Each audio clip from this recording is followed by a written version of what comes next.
नमस्कार. वैशालीज किचन मराठीमध्ये तुम्हा सर्वांचं मनापासून खूप खूप स्वागत. आज आपण बनवणार आहोत सोया पुलाव. त्यासाठी लागणारे साहित्य आपण बघून घेऊया. या ठिकाणी मी सोयावडी घेतलेली आहे. मी 1 वाटी सोयावडी घेतलेली आहे. त्याच्यामध्ये आपण आता पाणी घालून 10 मिनटं याला असंच भिजण्यासाठी ठेवून देणार आहे. नॉर्मलच पाणी घातलेलं आहे. याच्यामध्ये भिजण्यासाठी ठेवून देणार आहे.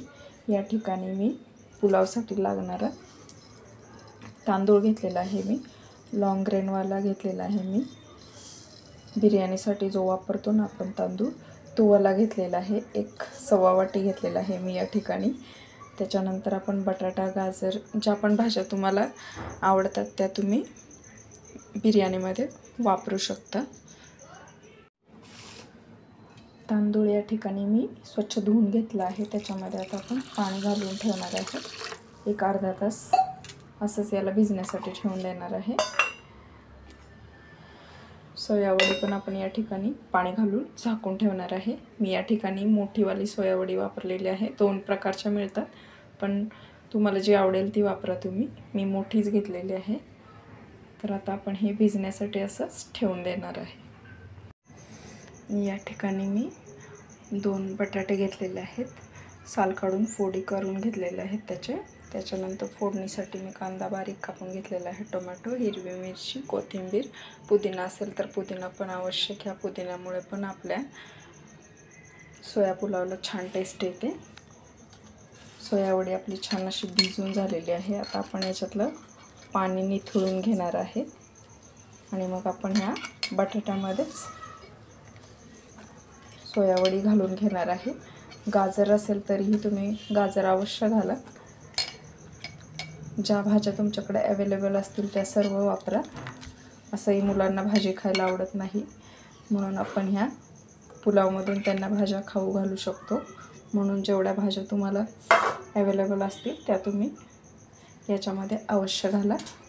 आता याच्यामध्ये आपण चवीनुसार मीठ घालणार आहे.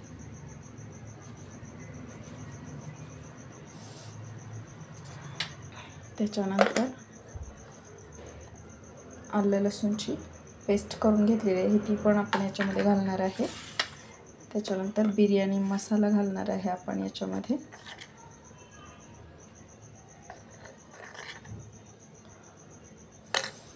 थोडीशी हळद घालणार आहे याच्यामध्ये आपण. त्याच्यानंतर काश्मीरी लाल तिखट घालणार आहे आपण. मिरची पावडर 2 चमचे घालणार आहे छोटे मी. त्याच्यानंतर आपण याच्यामध्येच दही घालणार आहे. दही एकदम फ्रेश वापरा तुम्ही, म्हणजे आपल्या बिर्याणीला छान अशी चव येते.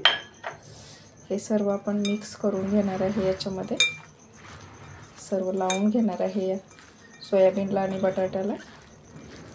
त्याच्यानंतर हे सर्व आपण मुरण्यासाठी असंच ठेवून देणार आहे. हाताने आपण याच्यामध्ये सर्व हे मिसळून घेऊया, म्हणजे छान एकत्र होईल, म्हणून मी हातानेच मिसळून घेत आहे. तुम्ही चमच्याने सुद्धा मिसळू शकता, पण हाताने लावल्यामुळे छान आपलं सर्व साहित्य या सोयाबीनला लागलं जाईल, म्हणून मी याला मिक्स करून घेत आहे. आणि असंच एक साधारण 10 मिनिट याला असंच झाकण घालून मुरण्यासाठी, मॅरिनेट होण्यासाठी ठेवून देणार आहे. तांदूळ आपला अर्धा तास भिजवून तयार झालेला आहे. या ठिकाणी मी थोडा बिर्याणी मसाला पण घेतलेला आहे. त्याच्यानंतर या ठिकाणी मी खडे मसाले घेतलेले आहेत. शहाजिरं घेतलेलं आहे चमचाभर. त्याच्यानंतर साधं जिरं घेतलेलं आहे. 2 लवंगा घेतलेल्या आहेत. 4 काळी मिरी घेतलेली आहे. दालचिनीचा तुकडा, चक्रीफूल, वेलची घेतलेली आहे. तमालपत्र घेतलेलं आहे. या ठिकाणी आता मी कुकरमध्येच बनवणार आहे पुलाव, कारण मला उशीर झालेला आहे म्हणून. आता हे तेल कुकर गरम करण्यासाठी ठेवलेलं आहे. त्याच्यामध्ये तेलही गरम करण्यासाठी ठेवून दिलेलं आहे मी. पुलावला थोडंसं तेल जास्त वापरायचं. त्याच्यामध्ये हे सर्व खडे मसाले आपण घालून घेणार आहे.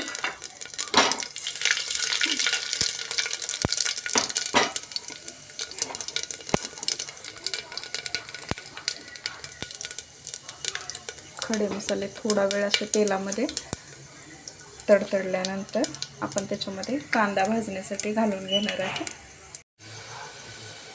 कांदा आपला छान असा गुलाबी रंगावर परतून झालेला आहे. त्याच्यामध्येच मी ही हिरवी मिरची घालून घेणार आहे. ही थोडीशी परतून झाल्यानंतर आपण त्याच्यामध्ये बारीक कापून घेतलेला टोमॅटो घालून घेणार आहे. तो पण आपण छान असा तेलामध्ये परतवून घेऊया.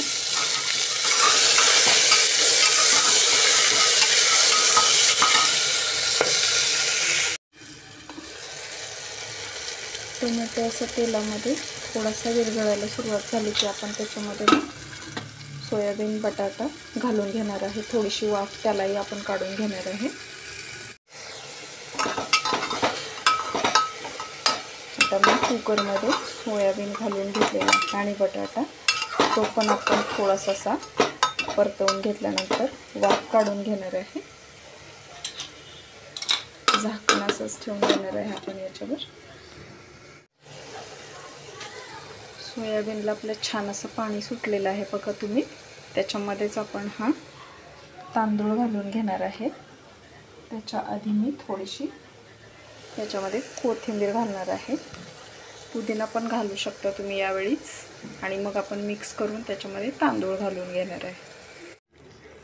सोयाबीनमध्येच मी आता तांदूळ घालून घेतलेला आहे. तांदळामध्ये मी चवीनुसार मीठही घातलेलं आहे. त्याच्यामध्ये थोडासा बिर्याणी मसाला पण घातलेला आहे. आता हे आपण सर्व मिक्स करून घेणार आहे.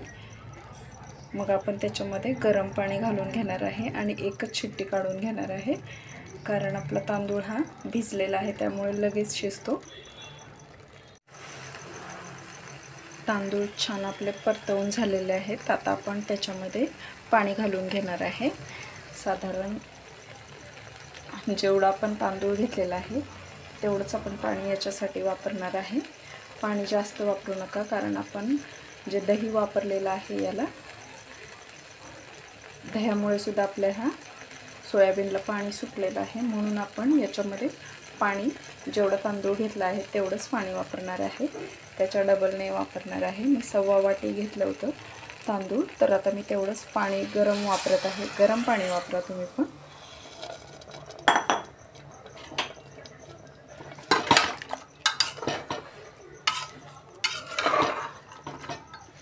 छान असं मिक्स करून घेणार आहे आपण आणि फक्त एकच शिट्टी आपण याला करून घेणार आहे. कुकरमध्ये पाणी घालून झाल्यानंतर मी 1 चमचाभर तूप घालणार आहे. तुम्ही तुपामध्ये सुद्धा हा पुलाव बनवू शकता, पण मी वरतून थोडंसं चमचाभर तूप घालणार आहे. आता आपण याला छान असं मिक्स केल्यानंतर झाकण लावून देणार आहे आणि एकच शिट्टी करून घेणार आहे. आता आपला कुकर थंड झालेला आहे. मी उघडून घेतलेला आहे. तुम्ही बघू शकता आपली बिर्याणी बनवून तयार झालेली आहे. आता मी सर्व करत आहे. आता हा सोया पुलाव मी सर्व केलेला आहे. तुम्ही बघू शकता रायत्यासोबत कांद्यासोबत आपण हा सर्व केलेला आहे. तुम्हाला आवडत असेल तर वरतून 1 चमचाभर तूपही घेऊ शकता तुम्ही. व्हेजिटेरियन लोकांसाठी सोया पुलाव हा एक छान ऑप्शन आहे. तर तुम्ही नक्की बनवून बघा. रेसिपी आवडली असेल तर लाईक, शेअर, कमेंट आणि सबस्क्राईब करायला विसरू नका. सोबतच बेल आयकॉनही प्रेस करा म्हणजे तुम्हाला माझ्या नवनवीन रेसिपीज बघायला मिळतील.